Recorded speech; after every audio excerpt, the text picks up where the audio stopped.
السلام عليكم ورحمة الله تعالى وبركاته. كنتمنى دائما نلقاكم بخير وعلى خير وبصحة جيدة إن شاء الله. اليوم إن شاء الله غادي نحضر معكم حلوة الغريبة الكاوكاو. كما كتشوفوا معايا ضفت 2 كيسان ديال العنبة ديال الكاوكاو خضر بالقشرة ديالو. غادي نطحنو مزيان مزيان كما كتشوفوا معايا. من بعد ما طحنته مزيان غادي نضيف غير كاس وغادي نحتفظ بكاس.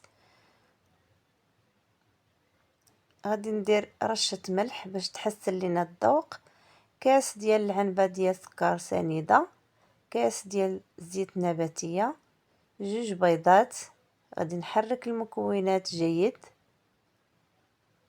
من بعد ما خلطت المكونات غادي نضيف 2 خمارات، كل خمارة كتوزن 8 غرام، المجموع ديالهم 16 غرام.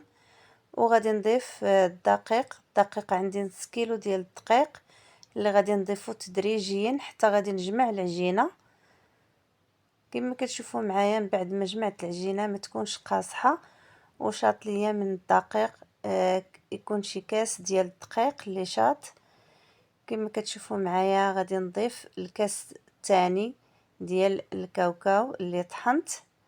غادي ندير الغريبه على هاد الطريقه هذه وغادي نغمسها في كاوكاو.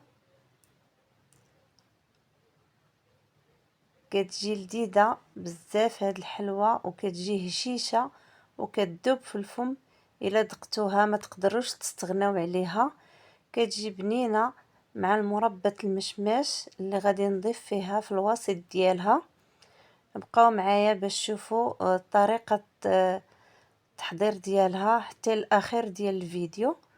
كما كتشوفوا معايا غادي نستفها في اللاطه على هاد الطريقه هذه، وغادي يكون الفران سخون باش غادي ندخل الغريبه الطيب ونوريكم الشكل النهائي ديالها. من بعد ما كملتها غادي ناخذ معلقه كما كتشوفوا، غادي نضغط عليها في الوسط على هاد الطريقه باش غادي نضيف المربى المشماش. كما كتشوفوا معايا من بعد ما كملت غادي ندير دابا المربى، غنضيفها الوسط ديالها وغادي ندخلها للفرن طيب وتحمر. ما تنساوش تشتركوا وتفعلوا الجرس باش يوصلكم اي جديد. وشكرا بزاف على المتابعة والى اللقاء في فيديو اخر.